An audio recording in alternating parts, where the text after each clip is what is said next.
Black Belt asked a shy little girl to fight as a joke, but what she did next left him on the floor. When a confident black belt instructor at the local dojo noticed a shy little girl quietly practicing in the corner, he saw an easy target for a joke, a quick laugh to entertain the crowd.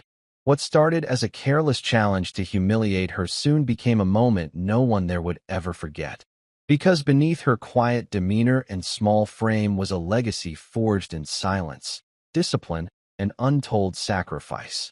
In just moments, this underestimated girl would reveal a strength far beyond what anyone expected, a power born not of arrogance or noise, but of years of hidden training and unwavering resilience. And the instructor was about to learn why judging someone by their size or shyness can lead to the most humbling of lessons. This is the story of how a single moment shattered assumptions, reclaimed honor, and reminded everyone what true strength really means. And before I forget, let us know in the comments where you're watching from. And if you're new here, consider subscribing to our channel so you don't miss tomorrow's special video. I guarantee you won't want to miss it.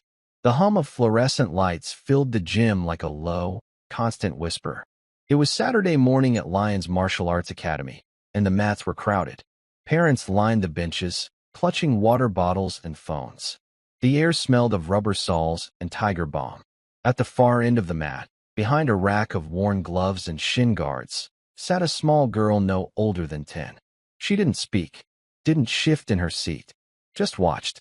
Her name was Alara, small for her age, with brown hair in a loose braid and eyes that seemed to take in everything, not with fear, but with something older, something still. She wore no uniform, only a simple gray hoodie and leggings. Her shoes were clean, her hands folded neatly in her lap. No one noticed her. Not yet. Coach Darren, the gym's owner and a two-time national competitor, was busy teaching a group of white belts when Jake Mercer walked in. Jake, 26, cocky, and loud, was a local legend in the gym. Black belt since he was 18. A monster on the mats. And he knew it.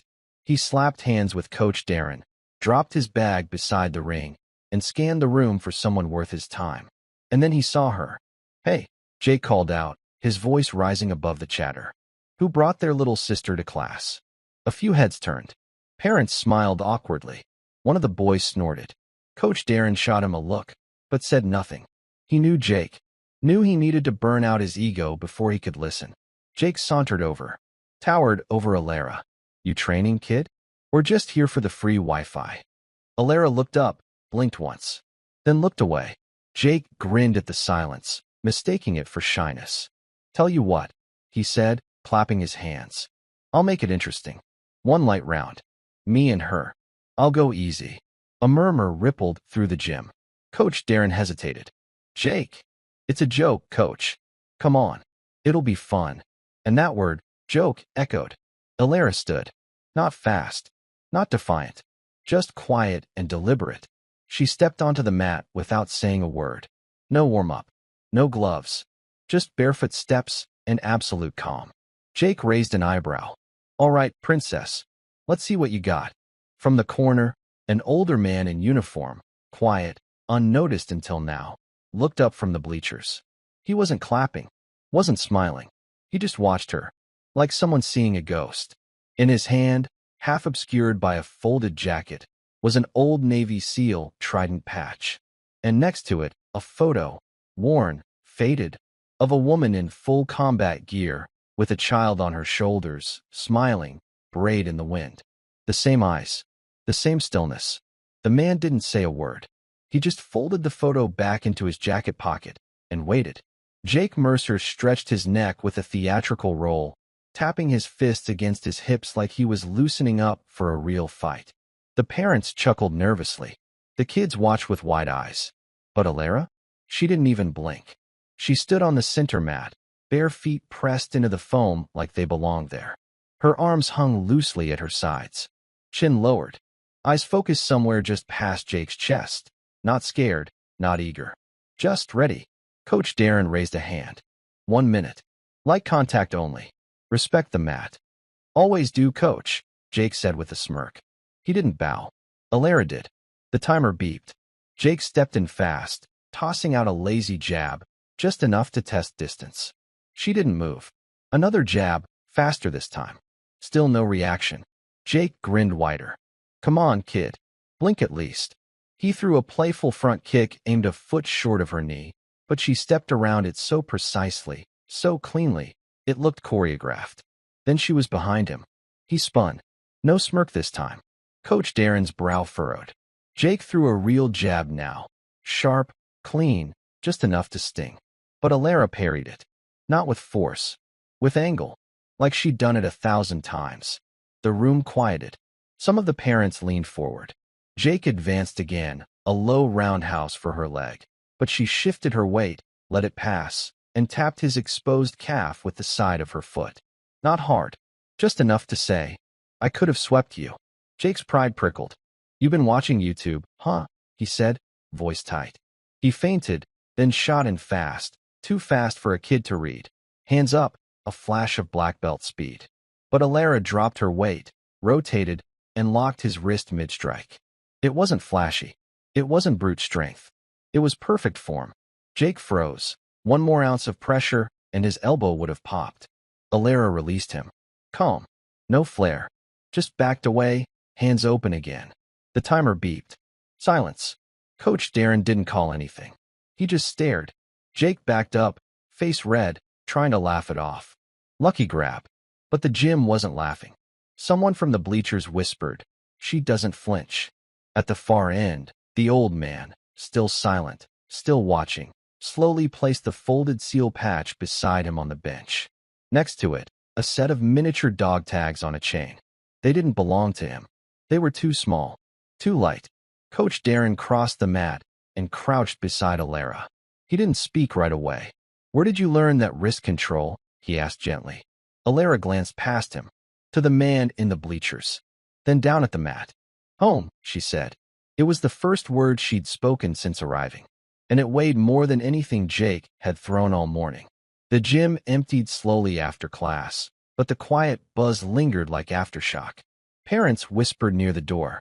Kids glanced back at the mat as they slipped on sneakers. Some asked Coach Darren if Alara would be back. He didn't answer right away. Jake Mercer sat on the edge of the ring, jaw tight, his black belt coiled beside him like a reminder. He didn't speak, didn't move. He just stared at his hands like they'd betrayed him. Alara had already changed back into her hoodie. She sat cross-legged near the water fountain, staring at the scuffed floor tiles. Her expression hadn't changed since the match. Calm, unreadable. But the man on the bench was watching her again. He wore a plain military jacket, old and sun-faded, sleeves pushed to the elbows. His hands were weathered, not from age, but from decades of calluses. On his right wrist, a faint scar curved like a half-moon, and on his forearm, barely visible beneath the cuff, was a faded tattoo of coordinates. Not a unit insignia, a location.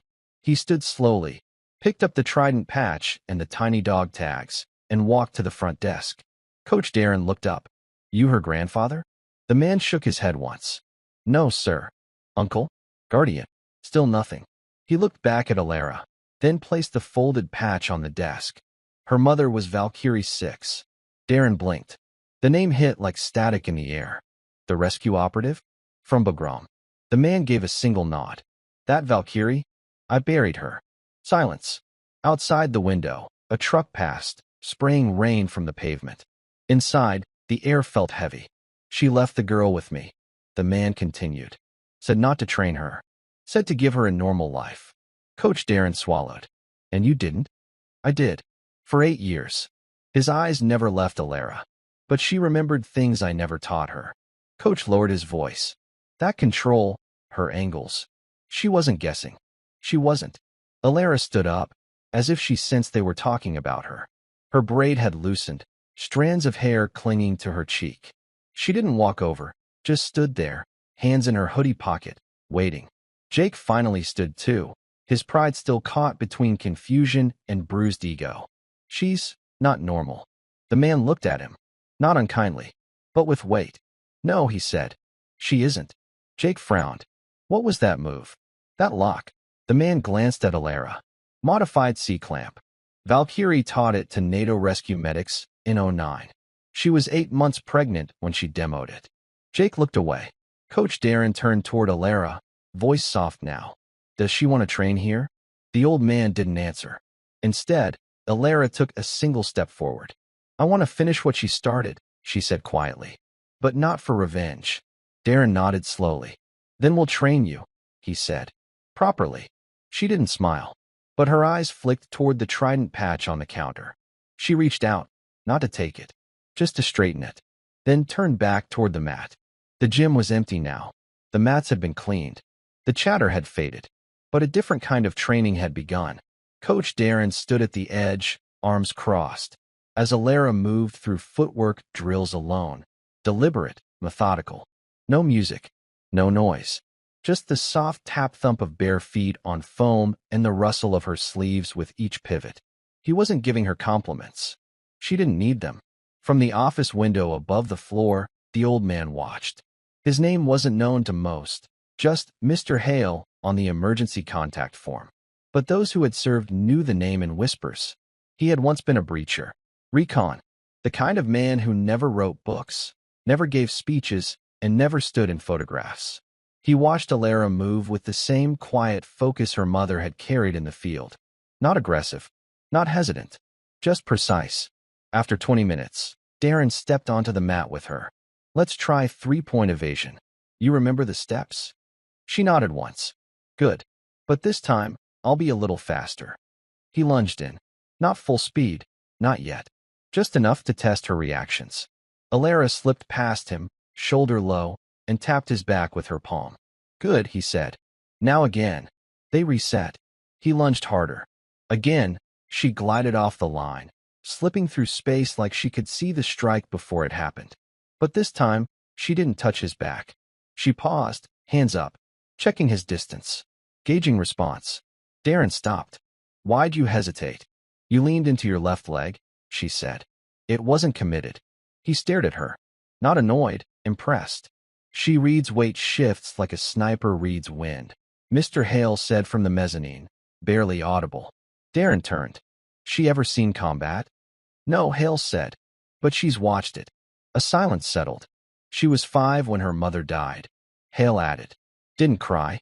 Didn't scream. Just took the journal from the coffin, sat under the flag, and read every page. Darren knelt beside Alara. What was in the journal? Alara's voice was low, even. She said violence wasn't the legacy. Precision was. She wrote about restraint, about timing, about being the calm before the breach. Darren's brow furrowed. Your mom was a warrior, wasn't she?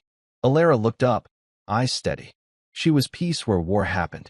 Outside, the rain began again, soft and rhythmic against the gym windows. Coach Darren stood and exhaled. You're not here to prove anything, are you? Alara shook her head. I'm here because I won't let her legacy be a memory that fades. People forget too fast. From above, Mr. Hale finally sat down. His voice was low. She's not here to fight. He looked at Jake Mercer's duffel bag, still forgotten, near the corner. She's here to remind people what real strength looks like. Sunday morning, the gym stayed closed, but the door was unlocked. Coach Darren stood inside, arms crossed, watching the sun creep through the high windows. The air smelled faintly of sweat and old leather. Alara was already on the mat when he arrived. No instructions, no call time. She was just there, moving through a kata sequence, each motion exact, like choreography pulled from memory. But it wasn't flashy, nothing for show. Every strike stopped 1 inch short of full extension. Every stance grounded with the kind of tension that spoke of discipline, not aggression. She moved like someone who had been told never to waste energy, not because she didn't have it, but because it meant something. Darren waited until she finished, then nodded toward the corner of the gym, where Jake Mercer's black duffel still sat untouched. He didn't come back for it. Alara followed his gaze, expression unreadable. Coach walked over, nudged the bag with his foot. You know what's funny? Jake used to laugh about that belt. Said it was his ticket to teaching overseas. Claimed he earned it by surviving 100 fights. He paused. Your mother never talked about hers. I only found out she was Valkyrie 6 after she pulled a trapped boy out of a burning Humvee alone during a hostage op carried him 2 miles through gunfire. Alara didn't react. Instead, she walked over, crouched beside the bag, and unzipped it halfway. Inside, it was what you'd expect: hand wraps, 2 broken mouthguards, a pair of gym sandals, and at the bottom, the belt. Folded carefully, reverently, she reached in and touched it with 2 fingers. Not to take it, just to feel its weight. "He's not coming back," she said softly. Darren raised a brow. "You sure?" "Yes." She zipped the bag again, slower this time. When someone's forced to see their reflection in someone smaller, younger, but sharper, it breaks the image they've built. Coach sat down on the bench beside her. "You're 10. That's a heavy insight." She didn't answer right away. Then, her journal said warriors either grow from being humbled or they disappear into excuses. Jake's already choosing which. Outside, a car engine passed. A siren in the distance echoed and faded. Coach Darren studied her a moment. "That how you see yourself? A warrior?" Alara shook her head. "I see myself as what comes after one dies." That quieted the room. Coach leaned back. Mr. Hale walked in then, carrying 2 small duffel bags and a folder. He placed the folder on the counter without a word. Inside, deployment papers, handwritten letters, an image of Valkyrie 6 kneeling beside a captured radio, her arm around a little girl in desert fatigues, braid whipping in the wind. Same eyes, same stillness. Darren glanced up. "She's not a prodigy, is she?" "No," Hale said, voice low. "She's a continuation." The folder sat unopened on Coach Darren's desk for hours. Not because he didn't want to know, because he already knew enough. But late that night, after Alara and Mr. Hale had gone, after the gym had gone dark and silent, Darren sat at his desk and opened it, 1 page at a time. The first document was a simple transfer of guardianship, signed in faded ink.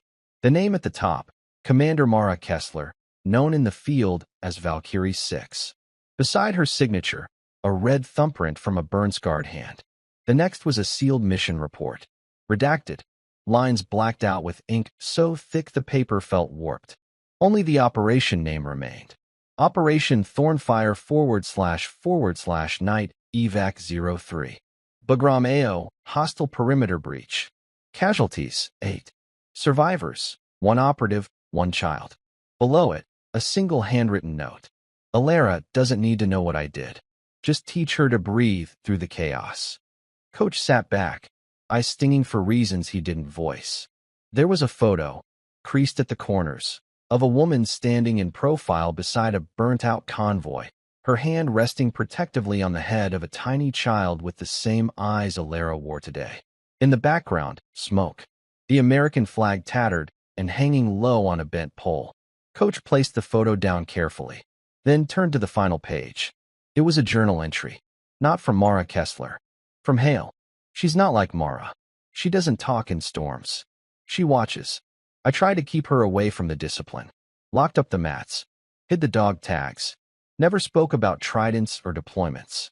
But at 7, she broke down a door hinge to study the angle of stress. At 8, she fixed a dislocated shoulder during a school camping trip, said the teacher's weight was in the wrong place. At 9, she stopped a boy twice her size from hitting someone else, not with violence, but with posture. I asked her how she knew. She said, because when Mom stopped the fight, nobody wanted to move again." Coach closed the folder and pressed his fingers to his temple. Outside, thunder rumbled faintly. In the morning, Alara returned. She didn't say a word, just walked in, removed her shoes, bowed to the mat, and began warming up. The other kids noticed. Jake Mercer's absence was felt like a missing shadow, and in his place, whispers, not of ridicule this time, of curiosity, respectful silence. Coach Darren stepped onto the mat beside her. "Today," he said, "we start from zero stance. Real form, real principles. No flash, no shortcuts." Alara nodded. He gave her a rare smile. "Your mom would have liked that." Alara didn't look up, but she did say she hated shortcuts. Then dropped into position, every movement carved from muscle memory, not her own, but inherited. And behind the front desk, where only Darren could see, the old trident patch had been framed. Quiet, unannounced, like it had always belonged there. Wednesday brought a new energy to the gym. Word had spread, not loud, not posted, but whispered, passed between sparring partners, carried by quiet nods and lingering stares. Alara had become something different in their eyes. Not a novelty, not a punchline, a presence, but not everyone accepted it. In the corner of the gym, a tall woman laced her gloves with deliberate tension. Ava Castillo, former state Muay Thai champion, current assistant instructor, and Coach Darren's sharpest critic when it came to letting kids play warrior. She didn't dislike Alara, but she didn't believe in ghosts either. Coach watched her carefully as she approached. "You're looking tense." "She's not ready," Ava said, jerking her chin toward Alara, who was calmly balancing on one foot, hands open in breath control posture. "She's not ready," Coach replied. "I've seen 10-year-olds with talent before, Darren.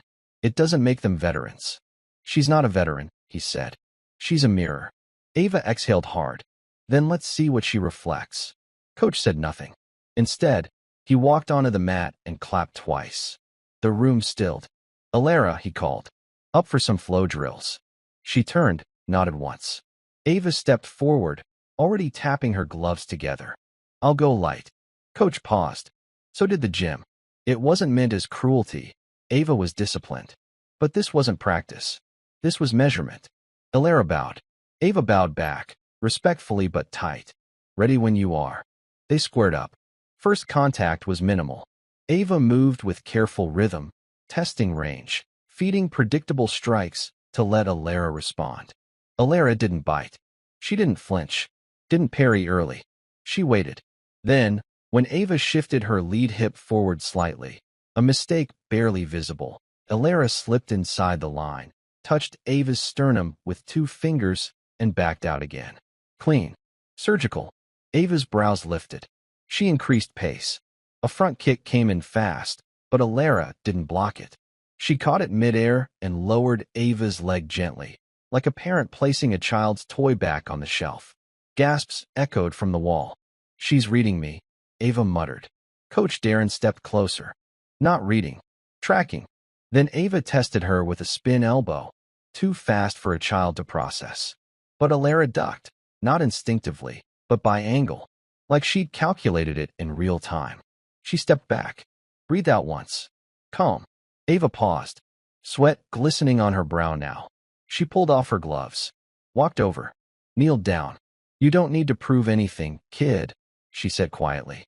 "You already did." Alara looked at her, not smiling, but softening. "I wasn't proving anything," she replied. "I was listening." The gym was silent, and from the bench, Mr. Hale closed the dog tags in his palm and looked down. "Just like her mother," he whispered. Thursday was open floor, no formal class, just mats available, pads stacked in the corners, and a Bluetooth speaker that looped instrumental beats too soft to distract. Alara sat alone near the framed trident patch Coach had mounted behind the desk.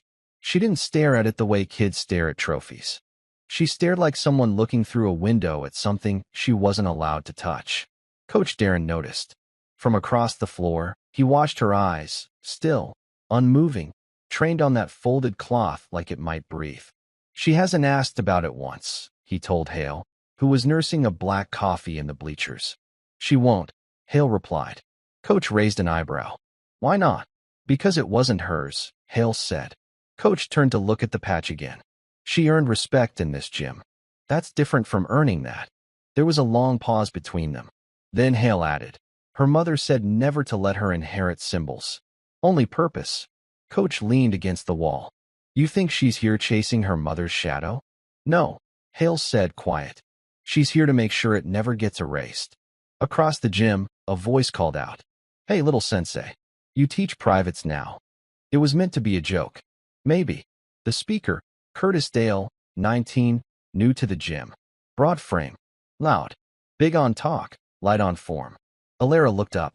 Didn't answer. He swaggered over. "Heard you made Jake tuck tail and leave. Thought maybe you had secrets to share."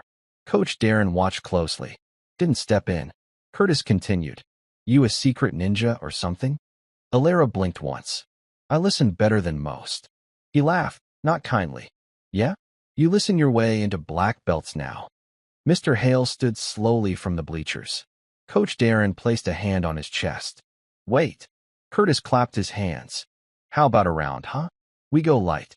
You teach me how to stand still and look cool. Alara stood. Still didn't speak. Didn't need to. Coach walked over. 1 minute. Light. No takedowns. Curtis nodded eagerly. Don't worry, coach. I'll be gentle. Alara bowed. Curtis barely mimicked it. The match began. Curtis bounced on his heels, hands loose.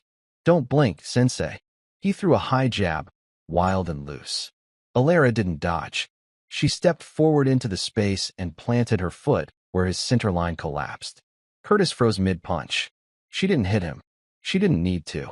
She reached up, placed 2 fingers gently against his throat, and held them there. Soft, still, and undeniably in control. Curtis backed away, startled, hand on his neck like something had passed through him. Coach called it. That's time. Curtis tried to laugh. Okay, wow. Lucky guess. Alara turned to him. Voice low. You're too loud to hear anything. Then walked back to her spot beneath the framed patch, the one that wasn't hers. Not yet. Friday's storm rolled in early. Rain struck the roof like gravel, and thunder rattled the window panes of the gym. By noon, most classes had been canceled. But Alara still showed up. Coach Darren wasn't surprised. He just turned on the lights and unrolled the mats in silence. Mr. Hale arrived 15 minutes later. No umbrella. No umbrella needed. He took his usual place on the bleachers, his coat damp, hands clasped loosely on his lap. Watching, Alara didn't speak to him. He didn't expect her to. That was how it had always been. Instead, she walked to the center of the gym and stood with her eyes closed. No movement. No posture. Just stillness. Breathing drills today? Coach asked. She nodded. Darren stepped back, folded his arms, and watched. She began slowly, controlled inhales, exhalations through the nose. Her diaphragm rose and fell with exact timing. Between each breath, stillness again. Most kids couldn't last 30 seconds without fidgeting. Alara passed 5 minutes without moving her hands. Coach glanced at Hale. How long can she stay like that? Hale shrugged. Longest I've timed was 48 minutes. Darren let out a low whistle. That's not meditation, he said. No, Hale replied. That's preparation. Then came the noise. The front door burst open, wind howling in behind Jake Mercer. Soaked, unshaven, different. He stood at the doorway, letting the storm rage behind him for a moment before stepping in. Everyone looked up, even Alara. She didn't move. Jake took 3 slow steps toward the mat. I didn't come to win, he said. Coach Darren raised an eyebrow. Then why are you here? To apologize, Jake said. Then he turned to Alara, and to ask her a question. She opened her eyes. He walked closer, but stopped at the edge of the mat, where the lines begin, where respect starts. I saw a video, he said. Someone filmed our spar. It went around. Coach's face stiffened. Jake shook his head. It's not what people said about me that got to me. It's what they said about her. He turned to Alara again. They said she fought like someone who'd seen real war. Alara finally spoke. I haven't, but you carry it like you have. She didn't respond. Jake stepped forward and sat on the mat. Not proud, not broken, just listening. How, he asked. It wasn't sarcastic. It wasn't a challenge. It was genuine.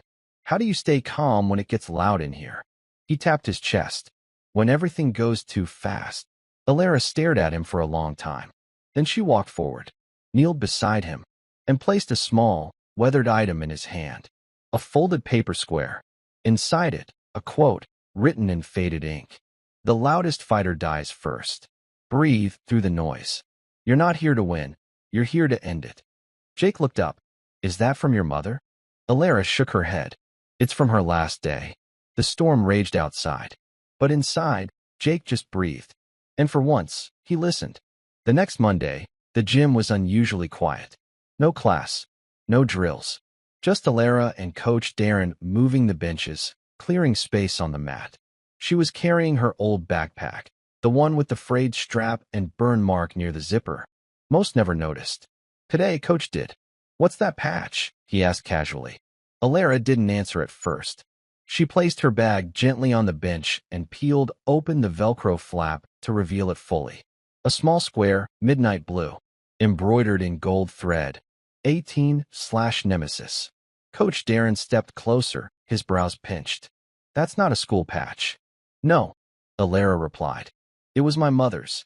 He crouched beside her. Military. Alara nodded. Task force. Unofficial. No public records. Coach said nothing, but his face turned solemn. Your mom ever teach you more than just defense? He asked. Alara hesitated. Enough, she answered, but never to show off. Only to finish. Coach looked out across the mat. We teach kids to perform here, but your mom trained you to disappear. She nodded. Then, without being asked, Alara stepped barefoot onto the mat and assumed a stance Coach Darren hadn't seen before, a grounded posture, left side slightly turned, arms low, soft elbows. Not karate, not jujitsu, something else. What style is that? She called it quiet hand. Coach tilted his head. It's not in any curriculum. She invented it. She moved slowly, showing a drill. Every step flowed into the next. Shifts in balance, wrist positioning, breathing with each motion, as if the air itself were part of the form. Then she paused and pointed to the far corner. Set up the heavy bag? Coach obeyed. He dragged the 120-pound Muay Thai bag into place and anchored it. Alara stood still, focused. Then she stepped into the same flowing pattern, but this time, at the final move, she drove her palm upward into the base of the bag with a sharp exhale. The chain groaned. The bag swung wildly. Coach blinked. He'd seen full-grown men fail to move that bag half as far. That wasn't muscle, he murmured. No, Alara said. It was precision. She walked off the mat. Behind her, the bag was still swaying. Coach stared at the patch again, then muttered, almost to himself. Nemesis, goddess of retribution. Alara heard it. She turned back. My mom believed people should be held accountable, she said, especially the ones who hide behind belts and badges. Then she lifted the bag from the bench, slung it over her shoulder, and walked out the door like a soldier returning to silence. Coach Darren didn't stop her. Didn't need to. That day, he locked the gym early and began looking up Task Force 18. Late Tuesday afternoon, the gym was quiet except for the steady tick of the clock on the wall and the distant hum of traffic outside. The fading light from the west streaked across the worn mats in long, golden shafts. Coach Darren was bent over his desk, sorting through paperwork, when the door swung open with a sharp creak. A woman entered, tall, composed, dressed in a tailored navy blazer that spoke of discipline and authority. Her dark hair was pulled back in a tight bun, and her eyes were clear and precise, scanning the room like a hawk.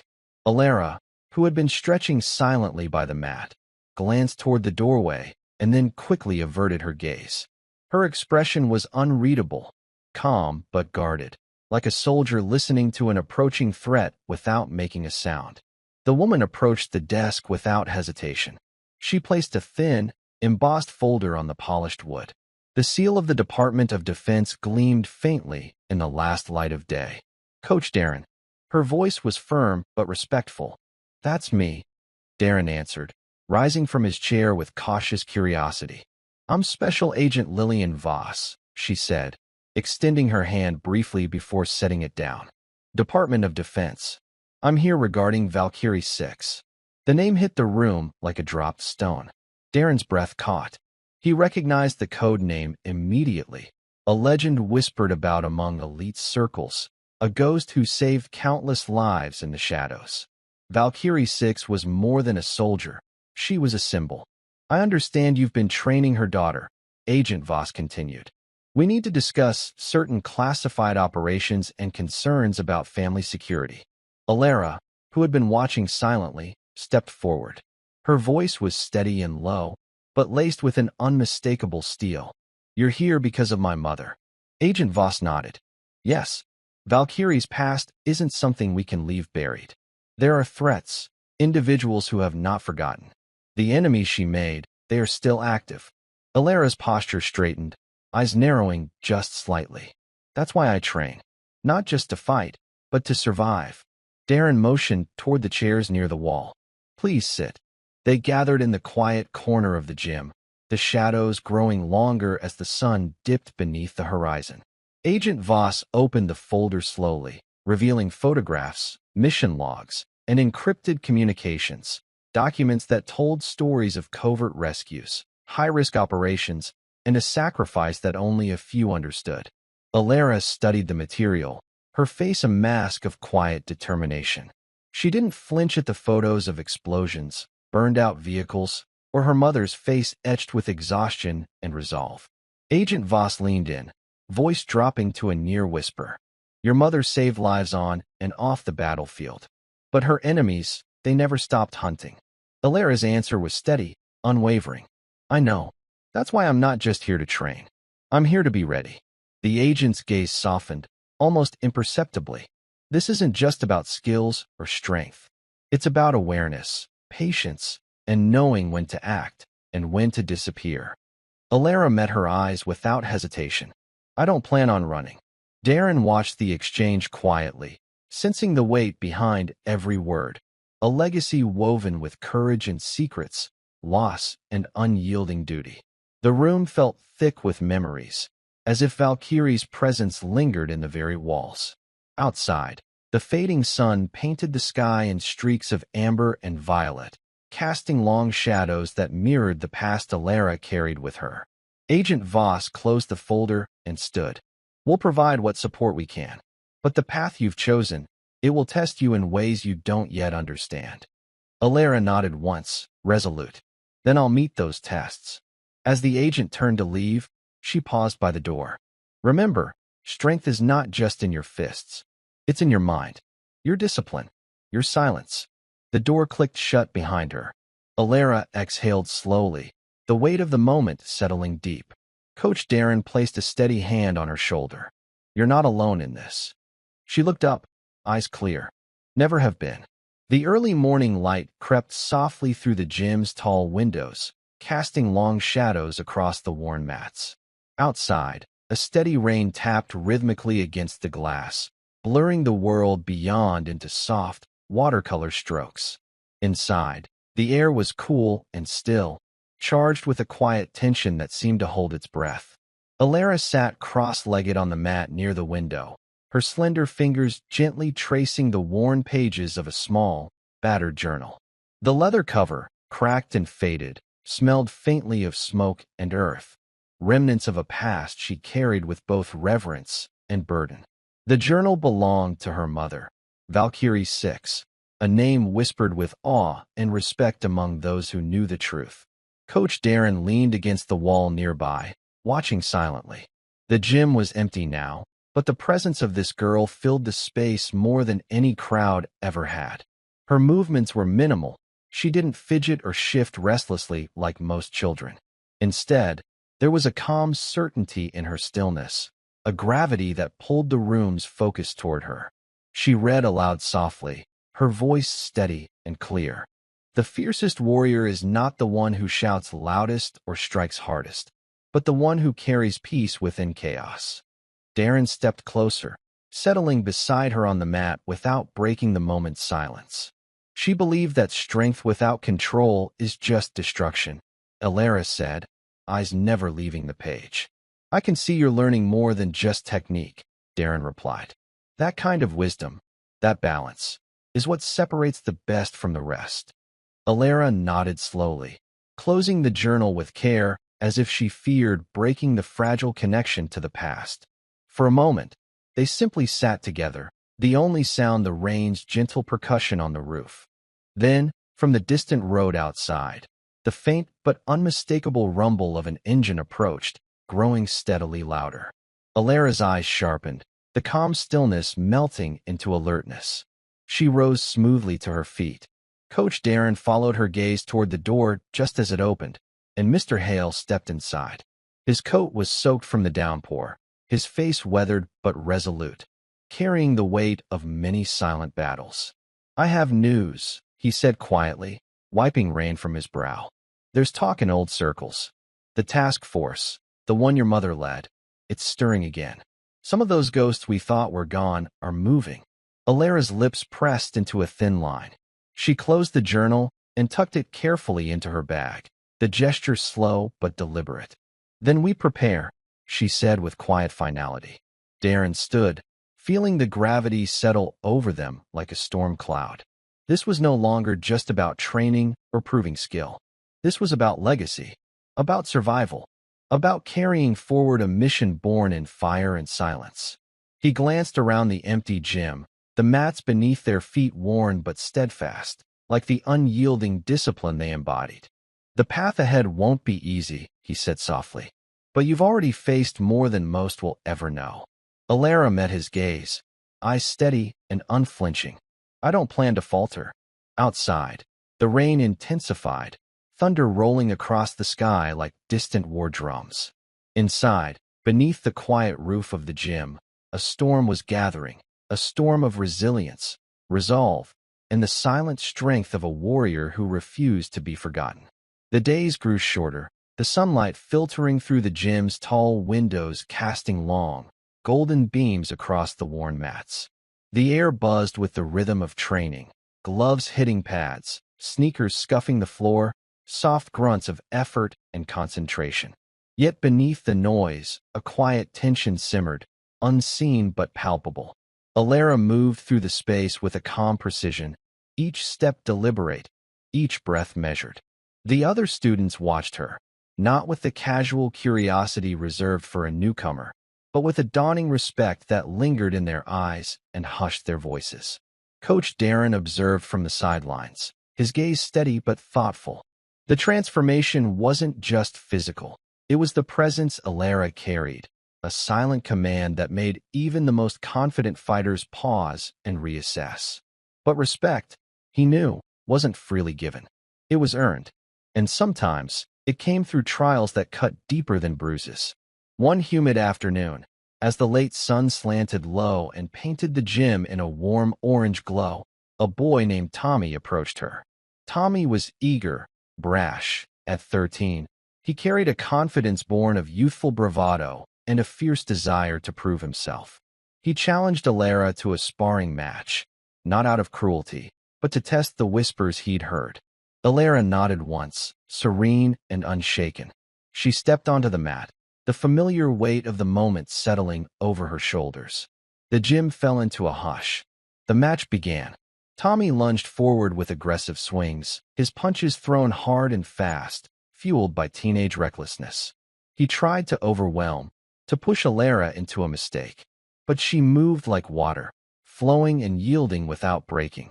Her body responded instinctively, a blend of inherited discipline and quiet focus. She didn't counter with force. She absorbed, deflected, and when the opening came, she reached out with gentle precision. Her fingers barely brushed Tommy's shoulder. The contact was light, an unspoken signal. The match was over. The gym remained silent for a heartbeat. Then a ripple of astonished whispers began. Tommy blinked, stunned by the grace in her restraint. His chest heaved, not from exhaustion, but from the sudden realization that he had been outmatched, not by strength, but by control. He stepped back and nodded, a newfound respect shining in his eyes. The other students exchanged glances, an unspoken acknowledgement passed between them. Alara was no longer just a quiet girl on the mats. She was a living echo of a legacy few understood. As the last rays of sunlight faded, Alara sat alone near the window, the weight of history pressing gently on her. Coach Darren approached quietly and took a seat beside her. "Not everyone will understand what you carry," he said softly, voice steady. "But those who do, they will stand with you." Alara looked up, her eyes calm but fierce, the hint of a smile touching her lips. "I'm ready," she whispered. Outside, shadows lengthened, stretching long across the gym floor, a reminder that even as darkness comes, it only makes the light stronger. The gym was quiet, bathed in the soft amber glow of the few remaining lights that hummed gently above. Outside, the city was slipping into a restless stillness, the kind of silence that seemed to hold its breath, waiting. Alara moved slowly, methodical as always, packing away her gear with practiced care. Each motion was precise, a ritual she had learned to trust. The dampness from the day clung to her jacket as she slung her worn backpack over one shoulder. The faint scent of rain drifted in through the cracked window, mixing with the faint leather smell of the mats, and the faint metallic tang of sweat on the floor. This was her sanctuary, but tonight, the familiar felt uneasy. Then, just as she was about to shut off the last light, a soft, almost hesitant knock echoed from the side door. It was barely audible, but in the silence, it cut through sharply, an unexpected sound in a place that had been empty for hours. Alara froze, her breath steady but her senses alert. No one was supposed to be here. Her hand instinctively moved to her backpack, fingers tightening around the strap. Cautiously, she approached the door and peered through the frosted glass. A figure stood just beyond, shrouded in a soaked hooded jacket, water dripping from the brim. The rain that had been falling all day blurred the streetlights into halos around the figure. Alara's voice was calm, but firm as she cracked the door open just enough to speak. "Who is it?" The figure lifted their head slowly, revealing a familiar face etched with years of quiet struggle and unwavering loyalty. "Mr. Hale, I didn't want to startle you," he said softly, voice rough with fatigue. "But we need to talk." She stepped aside without hesitation, allowing him into the warm stillness of the gym. He shook off the rain and closed the door behind him, the muffled sound of the storm outside pressing against the glass. Hale reached into his coat pocket and pulled out a small, plain envelope, its edges worn and creased as if it had traveled far. He handed it to Alara with a steady hand. "It came today," he said quietly, "from someone who knew your mother well." Alara's fingers trembled slightly as she took the envelope. Her breath caught, the weight of the moment sinking in. She found a quiet corner and unfolded the paper carefully, as if unwrapping a fragile secret. Inside was a photograph, yellowed with age, a younger Mara Kessler standing tall and fierce, arms crossed, eyes sharp as blades. Beside her was a man Alara didn't recognize, his expression equally serious. The back of the photo bore a single line of handwriting in neat script. "Trust no one, but trust this." Beneath the photo, taped delicately to the paper, was a small USB drive, black, unmarked, ominous in its silence. Alara's jaw clenched, her fingers closing tightly around the photograph. Her heart beat with the quiet thrum of a warning she had long anticipated. Hale's voice broke the silence again, steady but grave. "There's more out there. Shadows from the past. And someone's watching us." Outside, the rain intensified, pounding the windows like distant war drums, a reminder that the storm was not just outside, it was closing in. Alara folded the photo with care and slipped it into her bag, her gaze sharp and unwavering. "Then we prepare," she said, voice low and resolute. Hale nodded, sharing the weight of that silent vow. In the stillness of the gym, beneath the watchful eyes of faded banners and worn mats, a new chapter was beginning. A chapter written in shadows, secrets, and the quiet strength of a legacy that refused to die. The days that followed were marked by a rhythm both familiar and urgent. Early mornings spent drilling precise movements, evenings folding into long hours of silent study. Alara's world had narrowed to the essentials: discipline, focus, preparation. The soft hum of the city beyond the gym faded beneath the steady cadence of her breathing and the faint shuffle of her feet on worn mats. Coach Darren watched from the sidelines, his eyes tracing the subtle shifts in her demeanor. She was no longer just a student learning to fight. She was a sentinel, vigilant and resolute, bearing the weight of a legacy darker than most could comprehend. One evening, after the last of the students had left and the gym stood empty except for their quiet footsteps and fading echoes, Alara remained behind. The dim overhead lights cast long shadows, and the faint scent of leather and sweat lingered in the air.